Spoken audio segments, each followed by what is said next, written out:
Years ago, back in the previous century, I was a senior in high school. It was a long time ago. And I was up late one night procrastinating on writing a paper for my English class and kind of like half-heartedly pecking away at the computer when I heard a noise that was very distinctive. This very distinctive noise, and it was the noise of the the passenger side door of my '89 Dodge Caravan being opened. It was awesome, by the way. It was an awesome van. We called it the Vanimal. It was pretty great. And I knew it was the driver's side door because obviously there's only, there's a big, shuttle door thing, and it wasn't that sound. It wasn't that big. And I knew it was a passenger side door, I say, because there's the big door, and then there's the driver's side door, which did not open from the outside. So I knew it had to be the passenger side door. So I heard this noise, and it was like 1 a.m, and I was like, that's not normal. And so I went and woke up my dad. My dad woke up from a dead sleep, ready to rock. I was like, Daddy-o. I call my dad Daddy-o. I think someone's in my car. And he's like, all right. So we armed ourselves with the strongest weaponry we had, which was a broom. And we went out into the carport. My parents' van was in the carport. My van was alongside it, adjacent to it. And the lights in the carport is only activated by motions. My dad and I are there. We're kind of like whispering. We're kind of excited. Adrenaline's kind of going. And then waving the broom around very manfully. So the light comes on, we can't really see anything, and then all of a sudden, we hear, I was just trying to sleep, man. I was just trying to sleep. And we both, freeze, and my dad is ready to fight, and there was a guy in my van, apparently just trying to sleep, but what I really think is he was going for was the 27 cents that I had in the cup holder. And so we were able to scare the guy off. I went inside, called the police. Many more things unfolded that night, including another guy coming in a car, I guess to pick up the first guy, and the cop coming and pulling his gun on that guy while we're standing there in our driveway. And both guys got away, and I had to keep holding my dad back from trying to get in the fray with this whole thing happening. But what I didn't know, I'm sure that gentleman, wherever he is, hopefully he's met the Lord and he's a holier man than I am. What I didn't know is that guy that broke into my car at 1 a.m. 20-something years ago was going to give me a profound insight into who Jesus reveals himself to be. Because as we begin this Advent season, we are focusing on the encounter with Christ that we talk about in our parish mission every single week.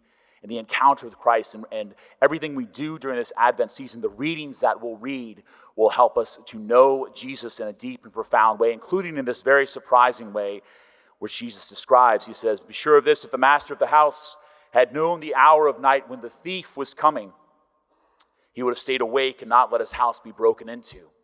So Jesus, in his words to us as we begin this Advent season, describes himself as the thief. Jesus, the thief. Now, if that title troubles you, welcome to Christianity.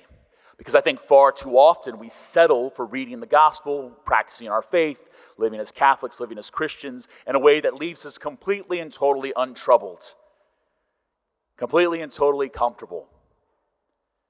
But this Advent season breaks into that reality. The thief comes at an unexpected time and takes something precious to us, takes something upon which we have relied. And that's a disturbing experience, but that's the reality of Jesus coming into this world. Jesus came into this world, and he split history in half. He is, as we sang at the beginning of Mass today, Emmanuel, God with us. When he comes into this world, he doesn't come into this world just to be a nice guy. He didn't get crucified for being a nice guy. That wasn't a punishable offense under the Roman Empire. The guy's really nice. He helped me move last week. He made us brownies. We should crucify him. No, you crucify somebody who's dangerous. You crucify somebody who upsets the order of things. And Jesus does that. The order of his day, the civic religious order, and he does it today for us. Jesus, the holy thief. And so the question we have to ask ourselves as we begin this Advent season is what in your life do you need the holy thief to steal? What in your life that you have been clinging to needs to be taken by Jesus Christ, Emmanuel, God with us, the holy thief? It's a disturbing proposition, but it's beautiful and liberating. The first, and I'm speaking for myself, maybe some of what I say speaks to you, and I'm just reflecting on those things that I need stolen from me, I need taken from me, is what's brought up a couple of different times in a couple of different ways. It's this amazing reality, this incredible thing called sleep. I don't know if you guys know about sleep, but man, I love it. Have you tried it? It's the best. It's incredible. But all of our readings today bring us to this, as St. Paul says, you know the time, it is the hour now for you to awake from sleep. So too you also must be prepared. Be awake. Wake up. The holy thief comes, and the thing I think he needs to take from my own life is sleep. And I want you to think about that for a second. What is there in your life that is worth losing sleep over?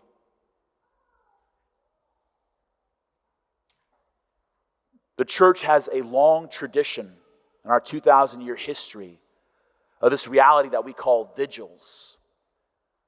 Waking up in the middle of the night, giving up sleep to pray, to watch, to focus on Jesus.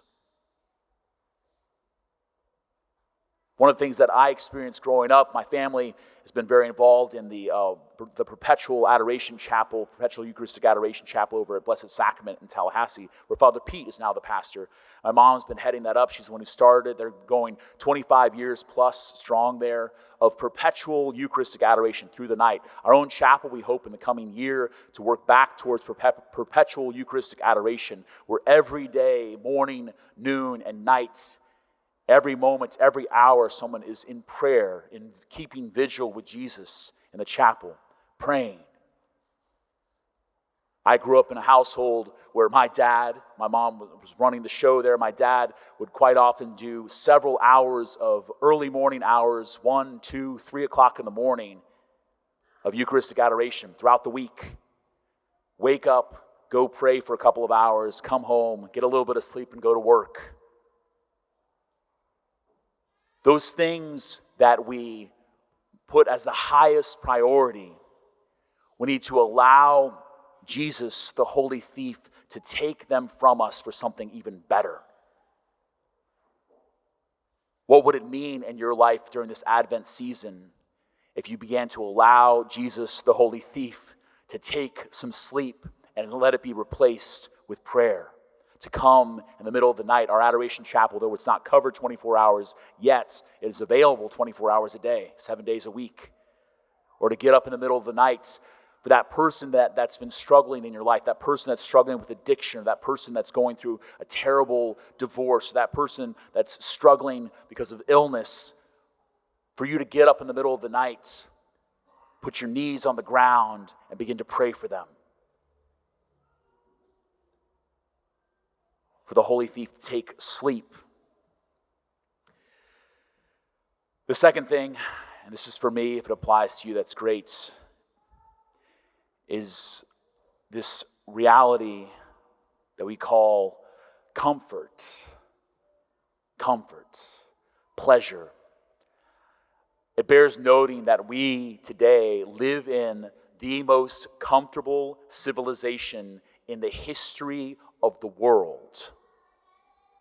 You and I live in the most comfortable civilization in the history of the world. The kings of France lived uncomfortable lives compared to us. And much of my day is spent seeking out my own comfort, what I want to do. Seeking things to distract me, to entertain me. And that's why the church gives us, and this is much more prevalent, of course, in the great season, the Holy Fast of Lent, but the church throughout the year, and particularly in this time of Advent, gives us the opportunity for penance, to say no to ourselves, to fast. So what would it mean if in your life you allowed the holy thief to remove some of those comforts that we cling to? Those things, as soon as they get threatened, we complain about. It's difficult, it's hard. I'm the biggest wimp I know. I'm preaching to myself here.